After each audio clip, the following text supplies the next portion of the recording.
ಸೇನಾಪಡೆಗೆ ಪ್ರಧಾನಿ ಮೋದಿ ಅವರು free hand ನೀಡಿದ್ದಕ್ಕೆ ಪೂಜೆ ಪುನಸ್ಕಾರಗಳು ಜೋರಾಗ್ತಾ ಇವೆ. ಬೆಳಗಾವಿಯಲ್ಲಿ ನಮ್ಮ ಭಾರತೀಯ ಸೇನೆ ವಿಜಯವಾಗಲೆಂದು ವಿಶೇಷ ಪೂಜೆಯನ್ನ ನೆರವೇರಿಸಲಾಗಿದೆ. ವಿಘ್ನೇಶ್ವರನಿಗೆ ಹಿಂದೂ ಕಾರ್ಯಕರ್ತರು ಪೂಜೆಯನ್ನ ಸಲ್ಲಿಸಿದ್ದಾರೆ. ಯುದ್ಧಕ್ಕೆ ಹೋದಾಗ ನಮ್ಮ ಸೈನಿಕರು ಗೆದ್ದು ಬರಲಿ ಅಂತ ಪ್ರಾರ್ಥನೆಯನ್ನ ಮಾಡಿ ವಿಶೇಷ ಪೂಜೆಯನ್ನ ಸಲ್ಲಿಸಲಾಗಿದೆ. ಪಾಕಿಸ್ತಾನ ವಿರೋಧಿ ಘೋಷಣೆ ಕೂಗಿ ಇದೇ ಸಂದರ್ಭದಲ್ಲಿ ಆಕ್ರೋಶವನ್ನು ವ್ಯಕ್ತಪಡಿಸಲಾಗಿದೆ.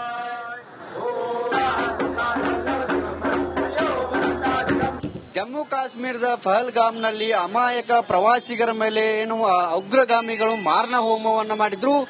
ಇದು ಪಾಕಿಸ್ತಾನದ ಕುಮ್ಮಕ್ಕಿನಿಂದ ಆಗಿದೆ ಅನ್ನೋ ಒಂದು ಗಂಭೀರವಾದಂತಹ ಆರೋಪ ಕೂಡ ಸದ್ಯ ಇರುವಂತದ್ದು. ಹೀಗಾಗಿ ಪಾಕಿಸ್ತಾನ ಮತ್ತು ಭಾರತದ ನಡುವೆ ಯುದ್ಧದ ಕಾರ್ಮೋಡ ಕೂಡ ಇರುವಂತದ್ದು. ಹೀಗಾಗಿ ಭಾರತದ ಸೈನಿಕರಿಗೆ ವಿಜಯವಾಗಲಿ, ಯಶಸ್ಸು ಸಿಗಲಿ ಅನ್ನೋ ನಿಟ್ಟಿನಲ್ಲಿ ಬೆಳಗಾವಿಯಲ್ಲಿ ಗಣೇಶನಿಗೆ ವಿಶೇಷವಾದಂತಹ ಪೂಜೆಯನ್ನ ಕೂಡ ಇಲ್ಲಿ ಹಿಂದೂ ಕಾರ್ಯಕರ್ತರು ಮಾಡಿರುವಂತದ್ದು ದೃಶ್ಯದಲ್ಲಿ ಗಮನಿಸಬಹುದು. ಭಾರತದ ಸೈನಿಕರ ಭಾವಚಿತ್ರವನ್ನ ಮತ್ತು ತಿರಂಗ ಧ್ವಜವನ್ನ ಹಿಡಿದು ಬೆಳಗಾವಿಯ ಗಣೇಶನಿಗೆ ವಿಶೇಷವಾಗಿ ಪೂಜೆಯನ್ನ ಸಲ್ಲಿಕೆ ಮಾಡಿದ್ದಾರೆ. ಜೊತೆಗೆ ಮಂಗಳಾರತಿಯನ್ನ, ಮಹಾಆರತಿಯನ್ನ ಕೂಡ ಸಲ್ಲಿಕೆಯನ್ನ ಮಾಡಿರುವಂತಹ ದೃಶ್ಯದಲ್ಲಿ ಗಮನಿಸಬಹುದು. ಇದು ಬೆಳಗಾವಿಯ ಚೆನ್ನಮ್ಮ ವೃತ್ತದಲ್ಲಿ ಇರುವಂತಹ ಗಣೇಶನಿಗೆ ವಿಶೇಷವಾಗಿ ಪೂಜೆ ಸಲ್ಲಿಕೆ ಮಾಡಿದ್ದಾರೆ. ಇವತ್ತು ಪ್ರಧಾನಿ ನರೇಂದ್ರ ಮೋದಿ ಅವರು ಕೂಡ ಹೈ ವೋಲ್ಟೇಜ್ ಸಭೆಯನ್ನ ಕೂಡ ಮಾಡಿರುವಂತದ್ದು. ಮೂರು ಪಡೆಯ ಸೇನಾ ನಾಯಕರ, ದಂಡ ನಾಯಕರ ಸಭೆಯನ್ನು ಕೂಡ ಇವತ್ತು ಮಾಡಿದ್ದಾರೆ. ಹೀಗಾಗಿ ನಾಳೆ ಕೂಡ ವಿಶೇಷವಾದಂತಹ ಸಚಿವ ಸಂಪುಟವನ್ನು ಕೂಡ ಕರೆದಿರುವಂತದ್ದು. ನಾಳೆ ಮಹತ್ವದ ನಿರ್ಧಾರಕ್ಕೂ ಕೂಡ ಪ್ರಧಾನಿ ನರೇಂದ್ರ ಮೋದಿ ಅವರು ಅಡಿಯನ್ನ ಇಟ್ಟಿರುವಂತದ್ದು. ಜೊತೆಗೆ ಏನೇನ್ ನಿರ್ಧಾರ ಆದರೂ ಕೂಡ ಭಾರತದ ಸೈನಿಕರಿಗೆ ವಿಜಯವಾಗಲಿ ಮತ್ತು ಯಶಸ್ಸು ಸಿಗಲಿ ಮತ್ತು ಹಿಂದೂ ಸಂಪ್ರದಾಯದಲ್ಲಿ ಏನೇ ಒಂದು ಕಾರ್ಯಕ್ರಮವನ್ನ ಮಾಡಿದರೂ ಕೂಡ ದೇವರನ ಪೂಜೆಯನ್ನ ಮಾಡ್ತಾರೆ. ಹೀಗಾಗಿ ಗಣೇಶನಿಗೆ ವಿಶೇಷವಾಗಿ ಪೂಜೆಯನ್ನ ಮಾಡ್ತಾರೆ ಮತ್ತು ಯಾವುದೇ ವಿಘ್ನಗಳು ದೂರ ಆಗಲಿ ಅನ್ನೋ ನಿಟ್ಟಿನಲ್ಲಿ ವಿಘ್ನ ನಿವಾರಕನಿಗೆ ಮಂಗಳಾರತಿಯನ್ನು ಮಾಡಿದ್ದಾರೆ. ನನ್ನ ಜೊತೆಗೆ ಹಿಂದೂ ಕಾರ್ಯಕರ್ತರಿದ್ದಾರೆ, ಅವರನ್ನ ಕೂಡ ನಾನು ಮಾತಾಡ್ತೇನೆ. ಸರ್, ವಿಶೇಷವಾಗಿ ಪೂಜೆಯನ್ನ ಮಾಡಿದಿರಿ. ಸದ್ಯ ಭಾರತ ಗಡಿಯಲ್ಲಿ ಕೂಡ ಈಗ ಉದ್ವಿಗ್ನ ಸ್ಥಿತಿ ಕೂಡ ಇರುವಂತದ್ದು, ಏನ್ ಹೇಳ್ತೇನೆ ಸರ್? ಈಗ ಪಹಲ್ಗಾಮ್ನಲ್ಲಿ ಆತಂಕವಾದಿಗಳು ಯಾವ ರೀತಿ ಹಲ್ಲೆ ಮಾಡಿದ್ರು, ಆಮೇಲೆ ಹಿಂದೂಗಳನ್ನ ಯಾವ ರೀತಿ ಮಾರಣ ಹೋಮ ಮಾಡಿದ್ರು ಸರ್, ಅವಾಗಿಂದ ಸಂಪೂರ್ಣ ದೇಶದಲ್ಲಿ ಸರ್ 140 ಕೋಟಿ ಏನು ಹಿಂದೂಗಳದಾರ ಸರ್, 100 ಕೋಟಿ ಏನು ಹಿಂದೂಗಳದಾರು, ಎಲ್ಲರ ಮನಸ್ಸಿನಾಗೂ ಒಂದು ದ್ವೇಷದ ಭಾವನೆ ಐತೆ ಸರ್.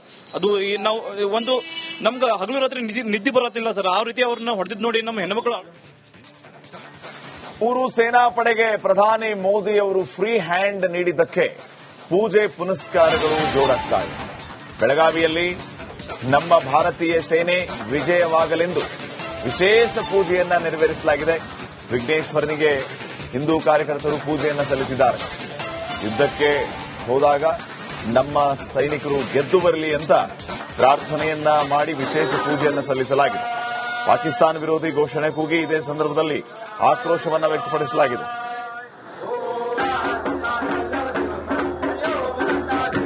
ಜಮ್ಮು ಕಾಶ್ಮೀರದ ಪಹಲ್ಗಾಮ್ನಲ್ಲಿ ಅಮಾಯಕ ಪ್ರವಾಸಿಗರ ಮೇಲೆ ಉಗ್ರಗಾಮಿಗಳು ಮಾರಣ ಹೋಮವನ್ನು ಮಾಡಿದ್ರು. ಇದು ಪಾಕಿಸ್ತಾನದ ಕುಮ್ಮಕ್ಕಿನಿಂದ ಆಗಿದೆ ಅನ್ನೋ ಒಂದು ಗಂಭೀರವಾದಂತಹ ಆರೋಪ ಕೂಡ ಸದ್ಯ ಇರುವಂತದ್ದು. ಹೀಗಾಗಿ ಪಾಕಿಸ್ತಾನ ಮತ್ತು ಭಾರತದ ನಡುವೆ ಯುದ್ಧದ ಕಾರ್ಮೋಡ ಕೂಡ ಇರುವಂತದ್ದು. ಹೀಗಾಗಿ ಭಾರತದ ಸೈನಿಕರಿಗೆ ವಿಜಯವಾಗಲಿ, ಯಶಸ್ಸು ಸಿಗಲಿ ಅನ್ನೋ ನಿಟ್ಟಿನಲ್ಲಿ ಬೆಳಗಾವಿಯಲ್ಲಿ ಗಣೇಶನಿಗೆ ವಿಶೇಷವಾದಂತಹ ಪೂಜೆಯನ್ನ ಕೂಡ ಇಲ್ಲಿ ಹಿಂದೂ ಕಾರ್ಯಕರ್ತರು ಮಾಡಿರುವಂತದ್ದು ದೃಶ್ಯದಲ್ಲಿ ಗಮನಿಸಬಹುದು. ಭಾರತದ ಸೈನಿಕರ ಭಾವಚಿತ್ರವನ್ನ ಮತ್ತು ತಿರಂಗ ಧ್ವಜವನ್ನ ಹಿಡಿದು ಬೆಳಗಾವಿಯ ಗಣೇಶನಿಗೆ ವಿಶೇಷವಾಗಿ ಪೂಜೆಯನ್ನ ಸಲ್ಲಿಕೆ ಮಾಡಿದ್ದಾರೆ. ಜೊತೆಗೆ ಮಂಗಳಾರತಿಯನ್ನ, ಮಹಾಆರತಿಯನ್ನ ಕೂಡ ಸಲ್ಲಿಕೆಯನ್ನ ಮಾಡಿರುವಂತಹ ದೃಶ್ಯದಲ್ಲಿ ಗಮನಿಸಬಹುದು. ಇದು ಬೆಳಗಾವಿಯ ಚೆನ್ನಮ್ಮ ವೃತ್ತದಲ್ಲಿ ಇರುವಂತಹ ಗಣೇಶನಿಗೆ ವಿಶೇಷವಾಗಿ ಪೂಜೆ ಸಲ್ಲಿಕೆ ಮಾಡಿದ್ದಾರೆ. ಇವತ್ತು ಪ್ರಧಾನಿ ನರೇಂದ್ರ ಮೋದಿ ಅವರು ಕೂಡ ಹೈ ವೋಲ್ಟೇಜ್ ಸಭೆಯನ್ನ ಕೂಡ ಮಾಡಿರುವಂತದ್ದು. ಮೂರು ಪಡೆಯ ಸೇನಾ ನಾಯಕರ, ದಂಡ ನಾಯಕರ ಸಭೆಯನ್ನು ಕೂಡ ಇವತ್ತು ಮಾಡಿದ್ದಾರೆ. ಹೀಗಾಗಿ ನಾಳೆ ಕೂಡ ವಿಶೇಷವಾದಂತಹ ಸಚಿವ ಸಂಪುಟವನ್ನು ಕೂಡ ಕರೆದಿರುವಂತದ್ದು. ನಾಳೆ ಮಹತ್ವದ ನಿರ್ಧಾರಕ್ಕೂ ಕೂಡ ಪ್ರಧಾನಿ ನರೇಂದ್ರ ಮೋದಿ ಅವರು ಅಡಿಯನ್ನ ಇಟ್ಟಿರುವಂತದ್ದು. ಜೊತೆಗೆ ಏನೇನ್ ನಿರ್ಧಾರ ಆದರೂ ಕೂಡ ಭಾರತದ ಸೈನಿಕರಿಗೆ ವಿಜಯವಾಗಲಿ ಮತ್ತು ಯಶಸ್ಸು ಸಿಗಲಿ ಮತ್ತು ಹಿಂದೂ ಸಂಪ್ರದಾಯದಲ್ಲಿ ಏನೇ ಒಂದು ಕಾರ್ಯಕ್ರಮವನ್ನ ಮಾಡಿದರೂ ಕೂಡ ದೇವರನ ಪೂಜೆಯನ್ನ ಮಾಡ್ತಾರೆ. ಹೀಗಾಗಿ ಗಣೇಶನಿಗೆ ವಿಶೇಷವಾಗಿ ಪೂಜೆಯನ್ನ ಮಾಡ್ತಾರೆ ಮತ್ತು ಯಾವುದೇ ವಿಘ್ನಗಳು ದೂರ ಆಗಲಿ ಅನ್ನೋ ನಿಟ್ಟಿನಲ್ಲಿ ವಿಘ್ನ ನಿವಾರಕನಿಗೆ ಮಂಗಳಾರತಿಯನ್ನು ಮಾಡಿದ್ದಾರೆ. ನನ್ನ ಜೊತೆಗೆ ಹಿಂದೂ ಕಾರ್ಯಕರ್ತರಿದ್ದಾರೆ, ಅವರನ್ನ ಕೂಡ ನಾನು ಮಾತಾಡ್ತೇನೆ. ಸರ್, ವಿಶೇಷವಾಗಿ ಪೂಜೆಯನ್ನ ಮಾಡಿದಿರಿ. ಸದ್ಯ ಭಾರತ ಗಡಿಯಲ್ಲಿ ಕೂಡ ಈಗ ಉದ್ವಿಗ್ನ ಸ್ಥಿತಿ ಕೂಡ ಇರುವಂತದ್ದು, ಏನ್ ಹೇಳ್ತೇನೆ? ಸರ್, ಈಗ ಪಹಲ್ಗಾಮ್ನಲ್ಲಿ ಆತಂಕವಾದಿಗಳು ಯಾವ ರೀತಿ ಹಲ್ಲೆ ಮಾಡಿದ್ರು, ಆಮೇಲೆ ಹಿಂದೂಗಳನ್ನ ಯಾವ ರೀತಿ ಮಾರಣ ಹೋಮ ಮಾಡಿದ್ರು ಸರ್, ಅವಾಗಿಂದ ಸಂಪೂರ್ಣ ದೇಶದಲ್ಲಿ ಸರ್ 140 ಕೋಟಿ ಏನು ಹಿಂದೂಗಳದಾರ ಸರ್, 100 ಕೋಟಿ ಏನು ಹಿಂದೂಗಳದಾರು ಎಲ್ಲರ ಮನಸ್ಸಿನಾಗೂ ಒಂದು ದ್ವೇಷದ ಭಾವನೆ ಐತೆ ಸರ್. ಅದು ನಾವು ಒಂದು ನಮ್ಗೆ ಹಗಲು ರಾತ್ರಿ ನಿದ್ದೆ ಬರತ್ತಿಲ್ಲ ಸರ್. ಆ ರೀತಿ ಅವ್ರನ್ನ ಹೊಡೆದಿದ್ ನೋಡಿ ನಮ್ಮ ಹೆಣ್ಮಕ್ಳು. ಮೂರು ಸೇನಾ ಪಡೆಗೆ ಪ್ರಧಾನಿ ಮೋದಿ ಅವರು ಫ್ರೀ ಹ್ಯಾಂಡ್ ನೀಡಿದ್ದಕ್ಕೆ ಪೂಜೆ ಪುನಸ್ಕಾರಗಳು ಜೋರಾಗ್ತಾ ಇವೆ. ಬೆಳಗಾವಿಯಲ್ಲಿ ನಮ್ಮ ಭಾರತೀಯ ಸೇನೆ ವಿಜಯವಾಗಲೆಂದು ವಿಶೇಷ ಪೂಜೆಯನ್ನ ನೆರವೇರಿಸಲಾಗಿದೆ. ವಿಘ್ನೇಶ್ವರನಿಗೆ ಹಿಂದೂ ಕಾರ್ಯಕರ್ತರು ಪೂಜೆಯನ್ನ ಸಲ್ಲಿಸಿದ್ದಾರೆ. ಯುದ್ಧಕ್ಕೆ ಹೋದಾಗ ನಮ್ಮ ಸೈನಿಕರು ಗೆದ್ದು ಬರಲಿ ಅಂತ ಪ್ರಾರ್ಥನೆಯನ್ನ ಮಾಡಿ ವಿಶೇಷ ಪೂಜೆಯನ್ನ ಸಲ್ಲಿಸಲಾಗಿದೆ. ಪಾಕಿಸ್ತಾನ ವಿರೋಧಿ ಘೋಷಣೆ ಕೂಗಿ ಇದೇ ಸಂದರ್ಭದಲ್ಲಿ ಆಕ್ರೋಶವನ್ನು ವ್ಯಕ್ತಪಡಿಸಲಾಗಿದೆ.